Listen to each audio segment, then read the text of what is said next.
الله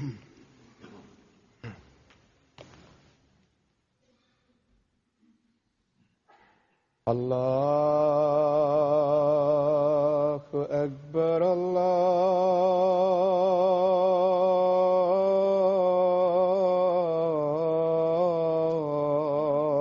الله أكبر الله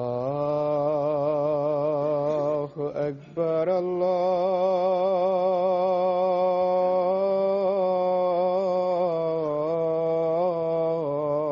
الله أكبر.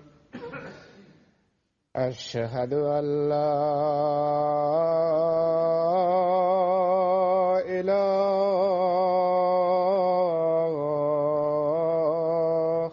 إلا الله. أشهد أن لا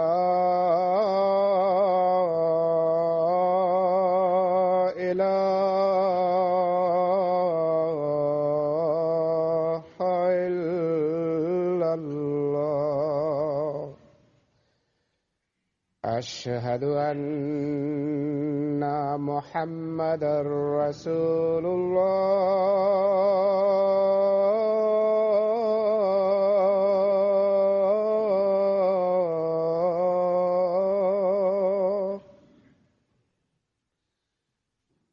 أشهد أن محمدا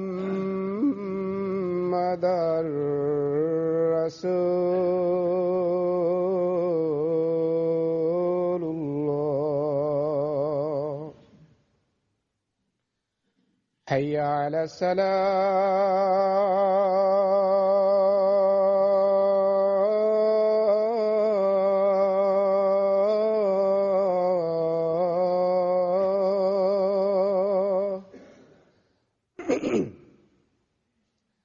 حي على الصلاة.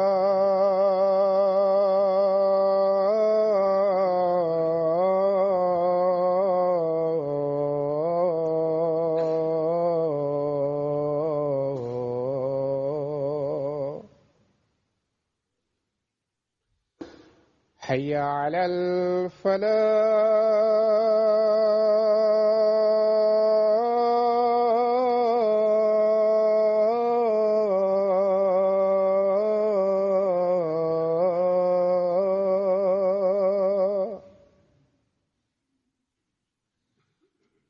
حي على الفلاح.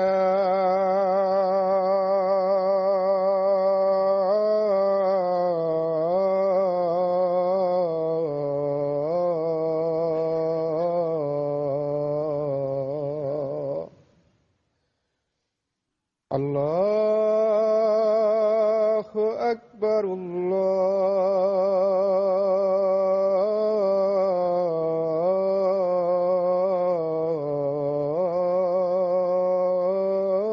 الله أكبر.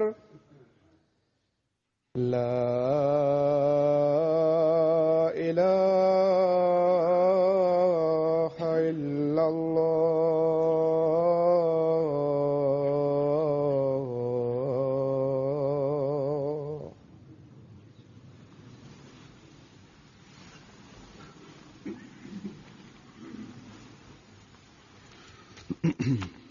السلام عليكم ورحمة الله.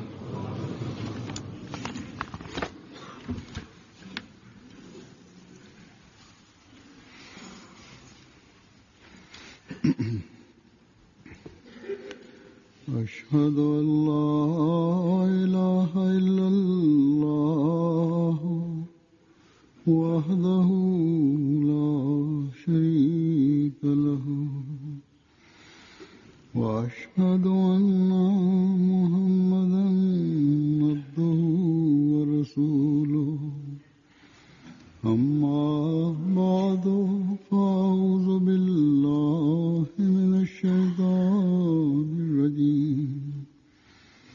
بسم الله الرحمن الرحيم. الحمد لله رب العالمين. الرحمن الرحيم.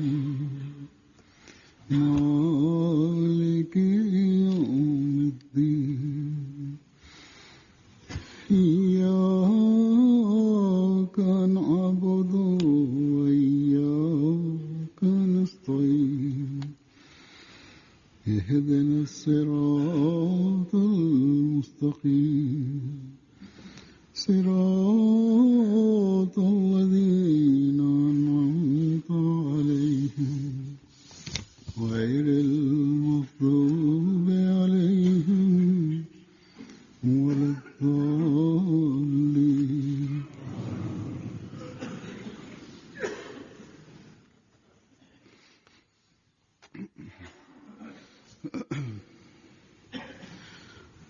मसीह मौऊद अलैहिस्सलाम एक जगह फरमाते हैं कि हर शख्स को चाहिए. The promised Messiah, on whom be peace, says in one place, every single person should come to fear God. The fear of God the Almighty will enable him to perform many virtues. Then the promised Messiah, on whom be peace, says, the reality is that a good and virtuous person is one who is judged good by Allah the Almighty. There are many people who deceive their own selves. They believe that they are muttaqis, or righteous persons. But in actuality, a muttaqi, a righteous person, is he who in the record of Allah the Almighty is deemed to be a muttaqi, or a righteous person. Thus, this is that vital counsel which if we keep before us and in view, then we will be those who fulfill those rights of Allah the Almighty, and we will also fulfill the rights of mankind.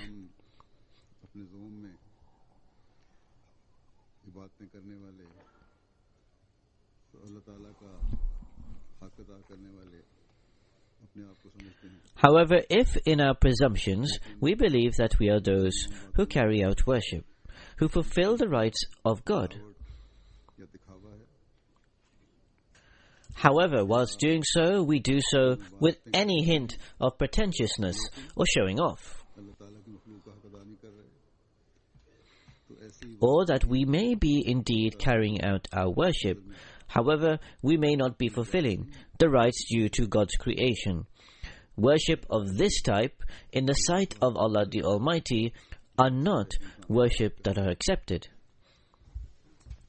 And such worship does not lead to attaining the pleasure of Allah, which is in fact the aim for which man actually carries out worship. At this time, there is a long narration which I will present.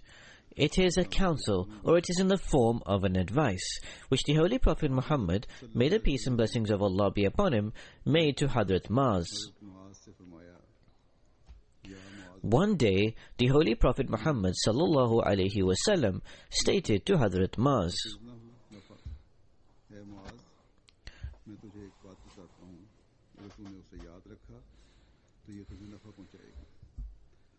that, O Muaz, I shall tell you one matter.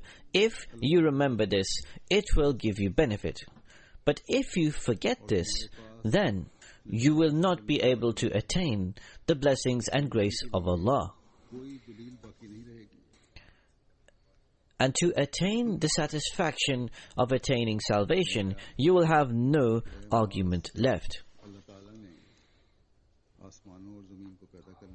The Holy Prophet ﷺ said, O Muaz, before creating the heavens and the earth, God the Almighty made 7 angels as doorkeepers or gatekeepers.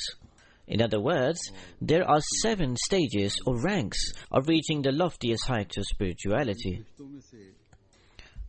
And a person accordingly reaches to those stages. The Prophet continued that each individual angel has been placed in the heavens as a gatekeeper or doorkeeper.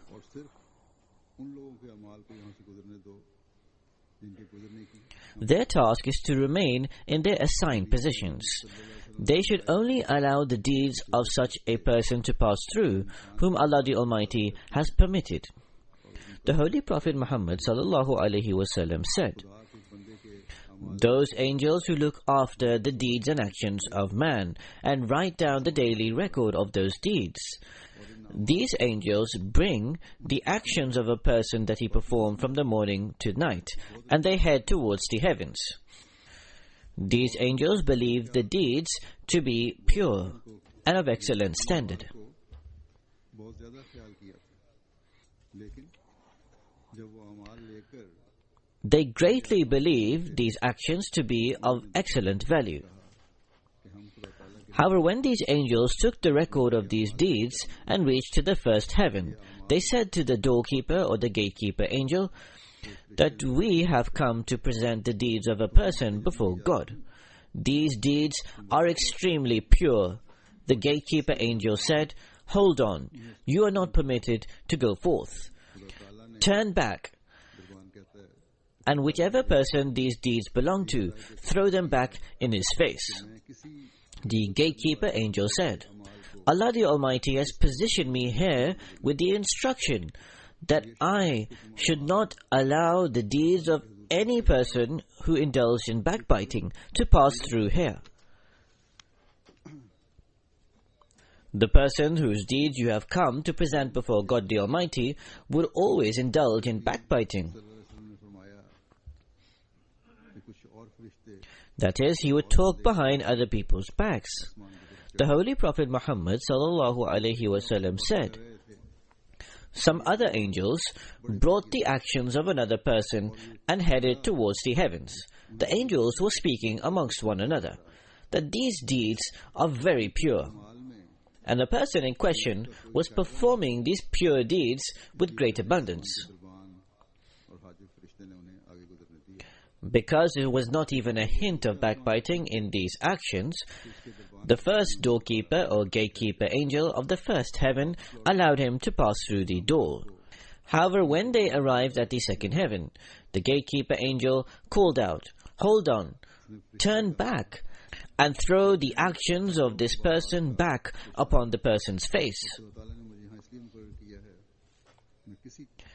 This angel said that I am the angel of pride and boastfulness. Allah the Almighty has assigned me here for the reason that I should not allow the deeds of a person to pass through here who has even a hint of pride or boastfulness within him. Such a person who sits in gatherings and very proudly relates the acts of goodness that he has performed. The person whose deeds you have brought here would sit in various gatherings and would express the good acts that he would have done with proudness and boastfulness. The Holy Prophet Muhammad, may the peace and blessings of Allah be upon him, said, another group of angels brought the actions of another person and headed towards the heavens. In the sight of those group of angels, the deeds of that person contained pure light. In other words, those deeds appeared to be splendid. Those deeds included sadaqah and giving charity. It included fasting as well as prayers. Those guardian angels were wondrous at how this servant of Allah the Almighty would work so hard in order to attain the pleasure of Allah. Because the actions of this person contained no hint of backbiting, and there was no hint of proudness or boastfulness, the gatekeeper angels at the first and second heavens allowed this to pass through. However, when they arrived at the door of the third heavens, the gatekeeper angel said, "Stop right there.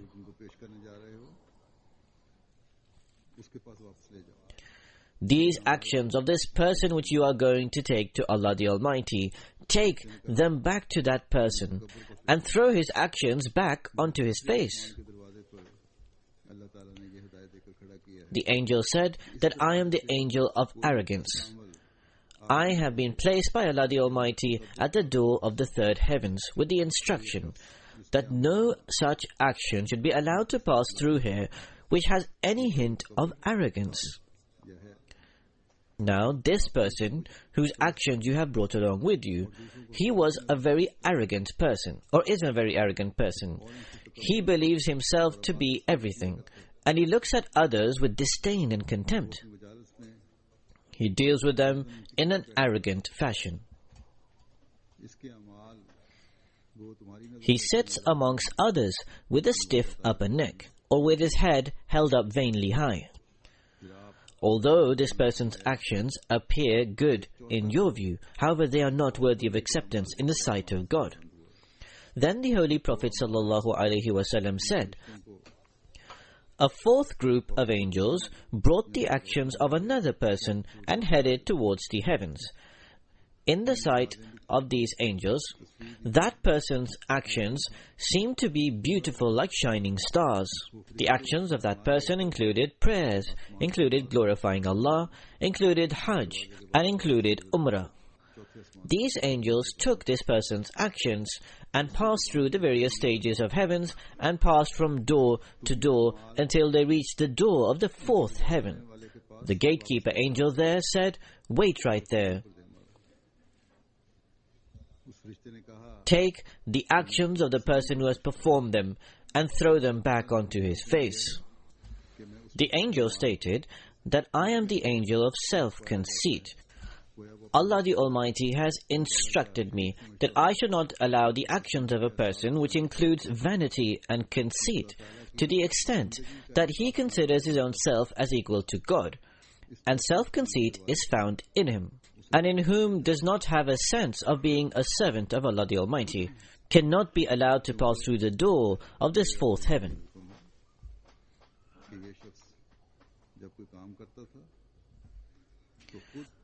This is because my Lord has commanded that when this person would carry out any task or work, then self-conceit and vanity would become a part of whatever he did. In the sight of Allah the Almighty, his actions are not worthy of acceptance. The Holy Prophet Muhammad, may the peace and blessings of Allah be upon him, said, a fifth group of angels took the actions of another person and headed towards the heavens. Those angels believed regarding the actions of this person. Masfufato ila ahliha. Like a beautifully adorned and made up, fragrant bride who is presented to her groom and is presented before her groom. However, when they passed through 4 of the heavens and arrived at the 5th heaven, the gatekeeper angel said, "Stop right there. Take back these actions and throw them upon the face of the person in question. Tell him that your Lord is not prepared to accept these deeds. Because I am the angel of jealousy. My Lord has commanded me. Every such person who had the habit of being jealous, his actions should not be allowed to pass through the door of the 5th heaven. Whereas this person would bear jealousy and spite upon every knowledgeable person and every person who performed righteous deeds. I cannot allow his actions to pass through this door. He would show jealousy and spite upon any scholar or anyone who performed work in an excellent manner. So therefore the angel said there is no question to allow this person's deeds to pass through this door. Then the Holy Prophet ﷺ said, a 6th group of angels took the actions of another person and headed towards the heavens. Passing through the previous 5 stages of heavens, they arrived at the 6th heaven. These actions were such that they included fasting, they included prayers, they included zakat, hajj and umrah. The angels considered that all this person's actions would be greatly worthy of acceptance in the sight of God. However, when they arrived at the 6th heaven, the gatekeeper angel there said, "Stop, do not go forward. إِنَّهُ كَانَ لَا يَرْحَمُ إِنسَانًا مِنْ عِبَادِ اللَّهِ." That this person would never show mercy or compassion upon any other person of Allah. Allah the Almighty has placed me here for the reason that any action which is merciless or devoid of compassion, I should not allow through this door. So therefore turn back and throw this person's actions upon his face, telling him that your manner in your life was such that instead of showing mercy and compassion upon the people of Allah, you would display cruelty and injustice upon them. So thus, how can Allah show mercy upon you and accept your actions? That when you did not show mercy, Allah will not show mercy upon you. The Holy Prophet ﷺ said, some other angels took the actions of another person. They passed from heaven to heaven, and they passed from door to door until they arrived at the seventh heaven. The actions of this person included prayers, fasting, fiqh and ijtihad, as well as piety.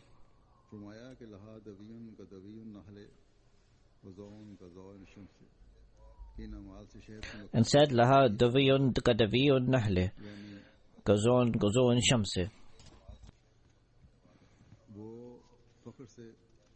That on these actions there was noise emanating like that of honeybees.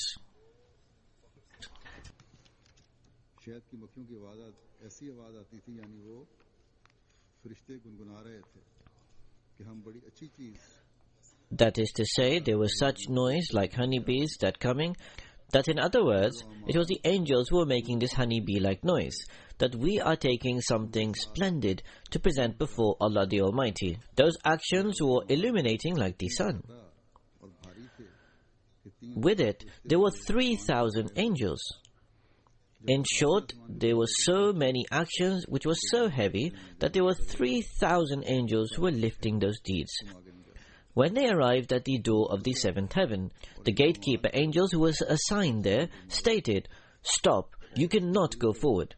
Turn back and throw the actions of this person back upon his face and place a lock upon his heart, because Allah the Almighty has commanded me that I should not present any actions before him whose aim was not to obtain the pleasure of Allah. Such actions which are instead corrupted with other things. That person did these actions for the sake of someone other than Allah. He would sit amongst the gatherings of the scholars. He would hold his neck high, and he would speak about the fiqh and the jurisprudence and the laws. And he would do so with the motive of trying to obtain a lofty status and for self-glory. Thus, these actions were not done for my purpose, but in fact they were only done to mention to others. وَذِكْرًا عِنْدَ الْعُلَمَاءِ وَسِيطٌ فِي الْبَدَائِ. In other words, his intention was that he should become famous in the world as a great saint, and other scholars should mention him in their gatherings. That task or deed that has not been done purely for the sake of Allah, that includes pretentiousness and showing off, is not worthy of acceptance before Allah. The angel said, I have been commanded that I should not allow such actions to pass through. So therefore, head back and throw these actions back on the face of that person. The Holy Prophet Muhammad ﷺ said, some other angels took the actions of another person and headed towards the heavens. All 7 gatekeeper angels of the 7 heavens allowed them to pass through. They had no objection upon his actions. Every gatekeeper angel of every door said that this person's actions are satisfactory. Outwardly and apparently they are okay, and they let them pass through. The actions included zakat, fasting, prayer, hajj, umrah, and good moral etiquettes, as well as the remembrance of Allah, zikr-e-Allahi. When these angels set off to take these deeds before Allah the Almighty, the angels of the heavens joined along with them. They passed through all the doors and reached to the threshold of Allah. Those angels stood before Allah the Supreme. They said, O our Lord, this servant of yours was always engaged in your worship. We testify and bear witness to his every act, his every good deed, his sincerity and his dedication. He performs greatly virtuous deeds, and he spends his entire valuable time purely in your obedience and submission. He is an extremely sincere person. There is no shortcoming in him. In short, they greatly praised this person in question. Allah responded, Antamal hafazatu ala amale abdi. I have only appointed you to safeguard the actions and to record them. और उन्हें लिख लेते। फरमाया You only look at the outward and apparent actions and deeds and write them and record them down. Allah said, وَأَنَّ الرَّقِيبُ عَلَى قَلْبِهِ, I look at the heart of my servants. This person performed these actions, but did not desire my pleasure. In fact, his intention and motive was something else. He desired to please others apart from me. فَعَلَيْهِ لَانَتِي. So thus my curse is upon this person. Upon this, all the angels called out, عَلَيْهِ لَانَتُكَ وَلَانَتَنَا وَلَانَتُنَا. O our Lord, your curse is upon him, and our curse also is upon him.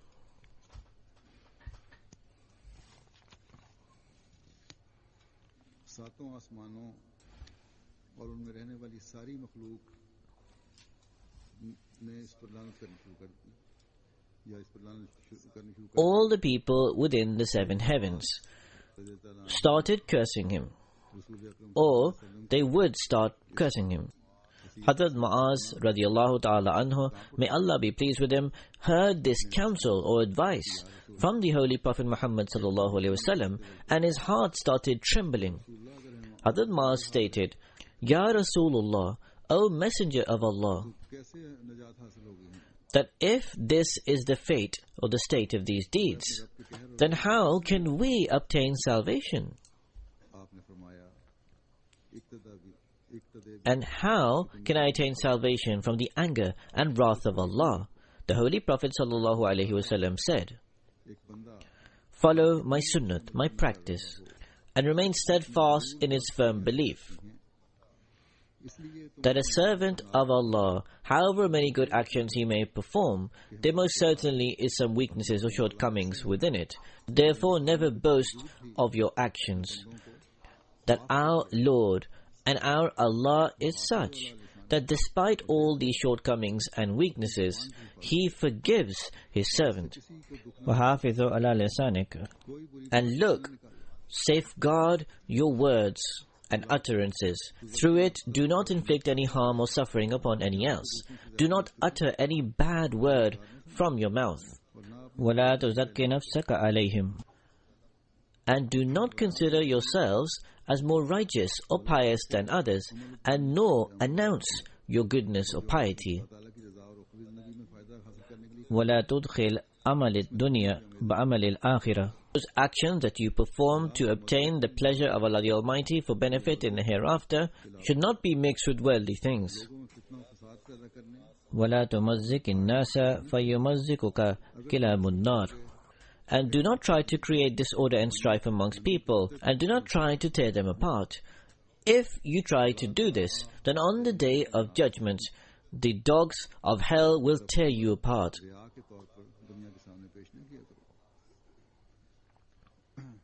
And do not carry out your actions for the sake of showing off before the world. अल्लाह ताला के फजल पे तुम पे हैं बस हकीकी नेकियों की तौफीक So thus, if you act in this manner, then the blessings and grace of Allah will fall upon you. So thus one is unable to perform true pieties which are acceptable only at that point, when one keeps in view the blessed example, the Uswa-e Hasana of the Holy Prophet Muhammad sallallahu alaihi wasallam. Despite the fact that the Holy Prophet Muhammad sallallahu alaihi wasallam was given glad tidings of successes, with great agony and pain, keeping in view the weaknesses of his community, he would offer prayers. दुआएं कबूल भी की आइंदा की भी बिशारतें दे दी फिर भी सजदों में Despite the fact that Allah the Almighty accepted the Holy Prophet's prayers, had given him glad tidings of future good news, even then, within his prostrations, the Holy Prophet, with great yearning, anxiety, restlessness, and whilst weeping, he would offer his prayers. When he was asked for the reason for this, he would say that Allah the Almighty is Ghani. He is self-sufficient. One, I have fear of Him. Secondly, all these bounties and blessings that Allah has bestowed upon me, I should be grateful for them. कितने ही इनामात से नवाजा है और उम्मत के लिए कितने वादे दिए हैं, इस पर मैं क्यों ना शुक्रगुजारी करूं। Allah the Almighty has bestowed so many rewards and blessings. He has given so many promises for my ummah. So why should I not be thankful for this, said the Holy Prophet. So therefore this is that example that the Holy Prophet presented before us. If there is the question of Hukuk al-Abad, fulfilling the rights of mankind, being devoid of any worldly desires or interests, without any discrimination, the Holy Prophet would help every single person financially. Even if a beggar came, he would give him whatever he asked for. Every single person is being shown compassion and mercy by him. Every single person is receiving beneficence through his love and kindness. The Holy Prophet said, holding the fear in your heart, worship God in the manner in which I do. Become grateful to God as I showed thankfulness to God. Become a servant of God as I fulfill the right of this, and in the manner in which I have set the examples for this. You also will accumulate the blessings of Allah as a result. Just as I fulfill the rights of mankind, if you follow upon my path and example, and selflessly you fulfill the rights of humanity, then you will also accumulate the blessings and bounties of Allah. If you presume upon performing virtuous acts that I am carrying out greatly pious acts, if upon your acts of worship you show pride or you depend only on that, then you cannot receive the bounties and blessings of Allah. So therefore, in order to follow the sunnah, the practice of the Holy Prophet Muhammad ﷺ, to act upon his example, we would need to also self-analyze and self-scrutinize. Whilst bowing down before Allah the Almighty, we would have to beg Him for His blessings and bounties. For we never know which action that we perform is actually achieving that standard which Allah the Almighty desires from us. So therefore, we should pray that Allah the Almighty enables our actions to be made in accordance with His pleasure, and then only through His blessings and bounties may He accept them. May our actions not be of the type which are embroiled with worldly desires and are thrown back onto our faces. We should also pray and supplicate that in this world also we should obtain Allah the Almighty's paradise, and that every single one of our actions should be made in accordance with Allah's pleasure, and that in this world we should obtain the blessings of Allah, and that in the life to come we should receive the paradise of God. May Allah the Almighty purely through His blessings and His grace accept our prayers.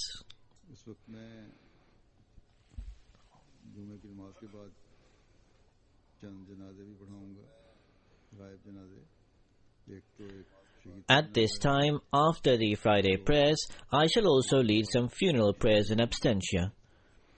One is of a shaheed, of a martyr, and two are of other people who have passed away.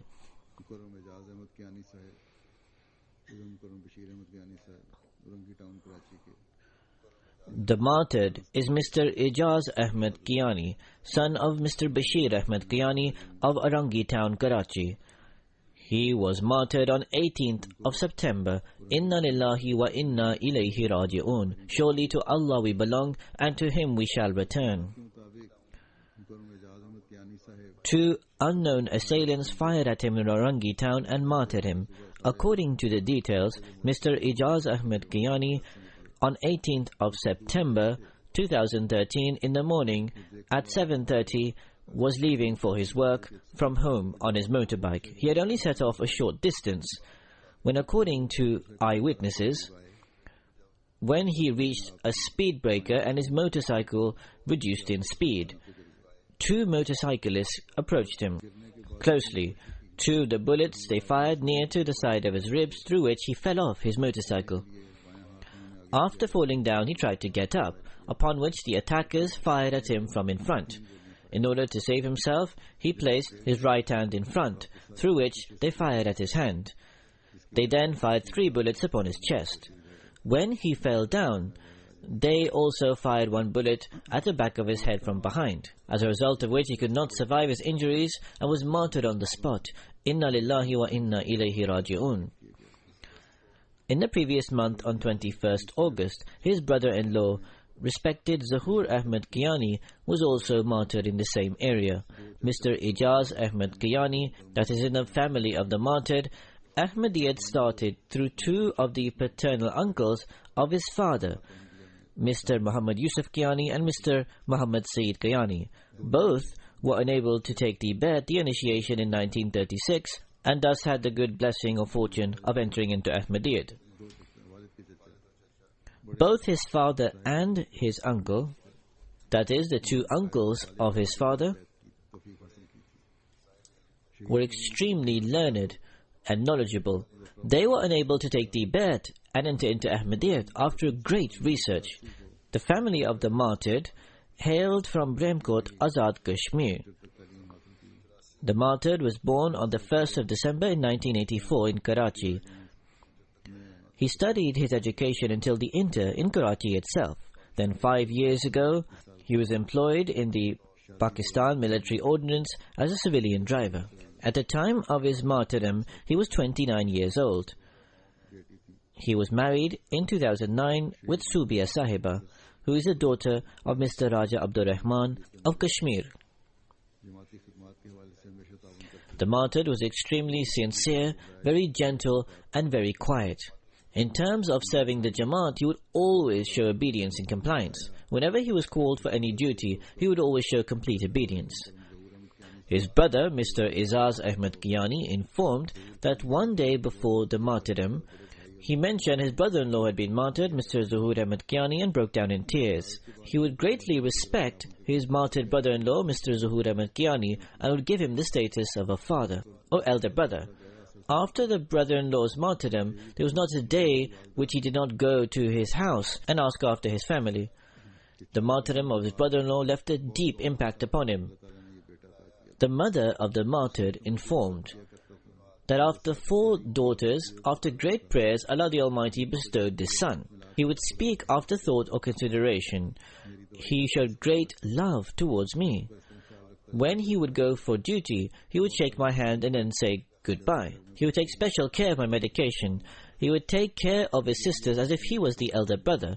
He was of very gentle and kind disposition. Whenever he brought anything home, he desired to share it with everyone. His wife said the martyred possessed a very noble and virtuous personality. He would fulfill everyone's due. He was a good son, a good father, and a good husband.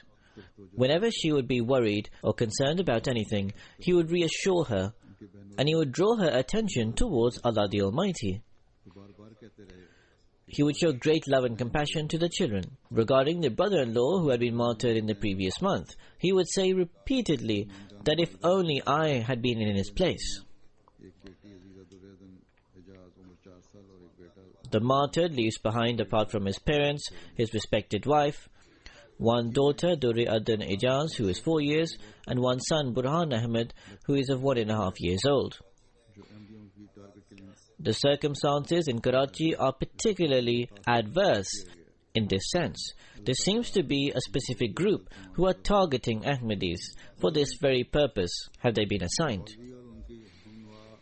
May Allah the Almighty rapidly bring about the means for their punishment. In actuality, all of this is happening as a result of the Maulvis, and supporting them and their helpers is all being done on the behest of the government. May Allah the Almighty also rapidly bring about the means of punishment of this cruel group also. There is a great need of prayers. The circumstances are particularly adverse in Karachi, but generally the situation is extremely adverse in Pakistan. There have been attempts in Lahore to kidnap numerous Ahmadis and to kill them.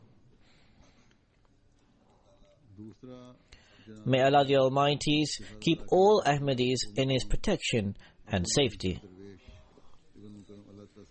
The second funeral that will be offered along with this one is of Makaram Abdul Momin Sahib Darvesh, son of Mr. Aladita Sahib, who is a Darvesh of Qadian. He passed away on the 11th of September 2013 after a brief period of illness at the age of 97. Inna lillahi wa inna ilayhi raji'un. Surely to Allah we belong and to Him we shall return.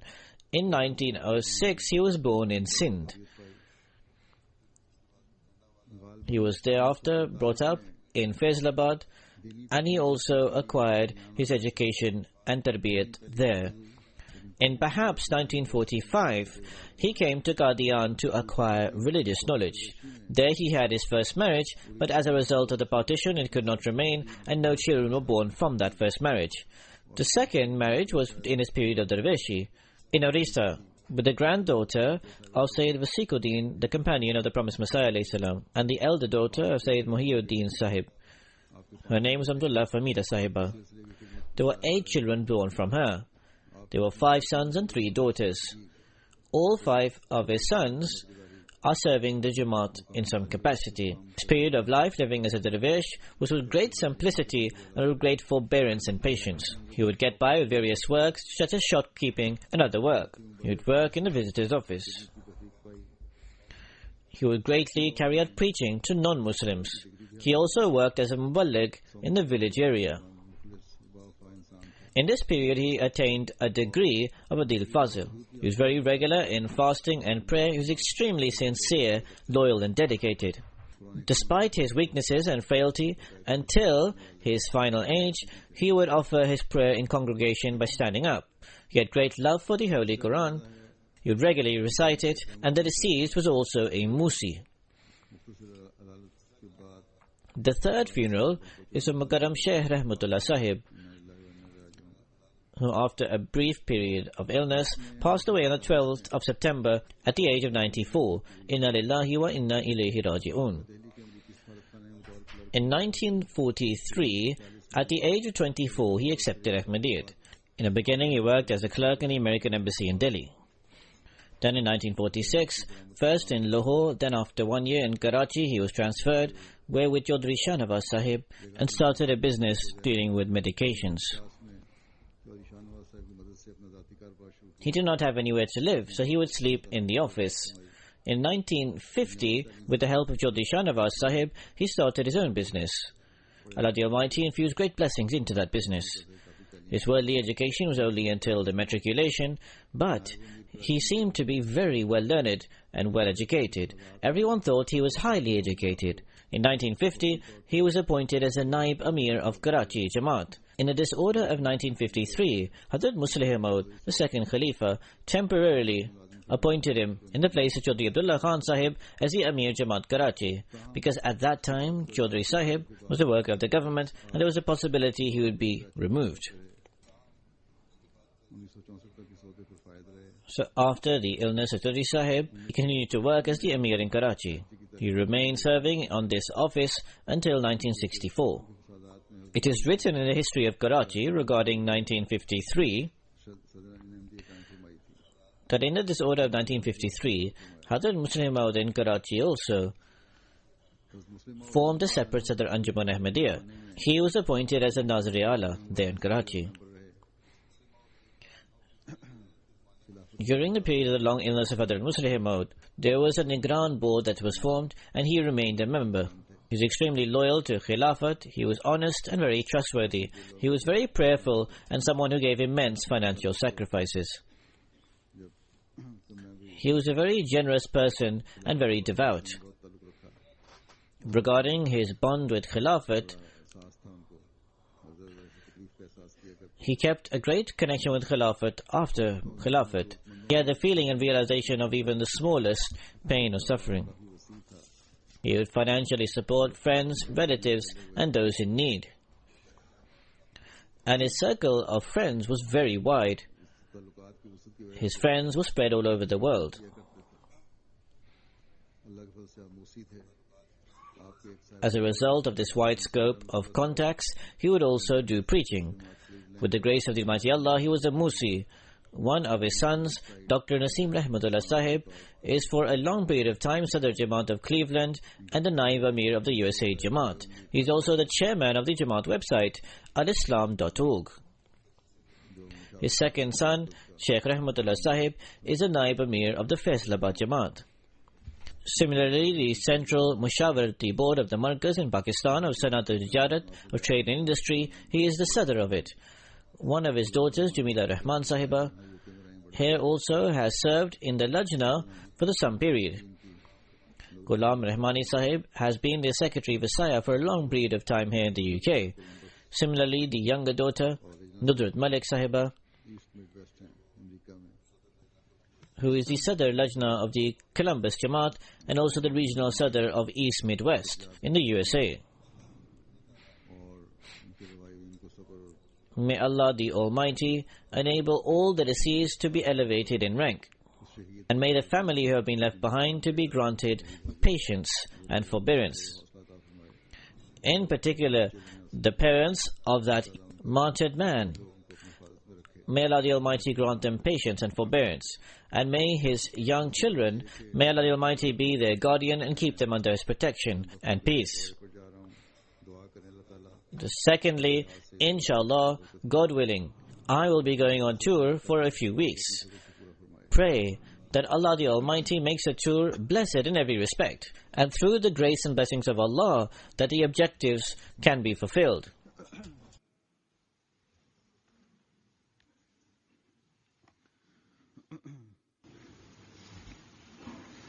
Alhamdulillah, alhamdulillah, nahmaduhu wa nasta'inuhu wa nastaghfiruhu wa nu'minu bihi wa natawakkalu alayhi wa na'udhu billahi min shururi anfusina wa min sayyiati a'malina. من يهده الله فلا مضل له ومن يضلل فلا هادي له ونشهد أن لا إله إلا الله ونشهد أن محمدا عبده ورسوله. عباد الله رحمكم الله إن الله يأمر بالعدل والإحسان وإيتاء ذي القربى وينهى عن الفحشاء والمنكر والبغي يعظكم لعلكم تذكرون. اذكروا الله يذكركم وادعوه يستجب لكم ولذكر الله أكبر.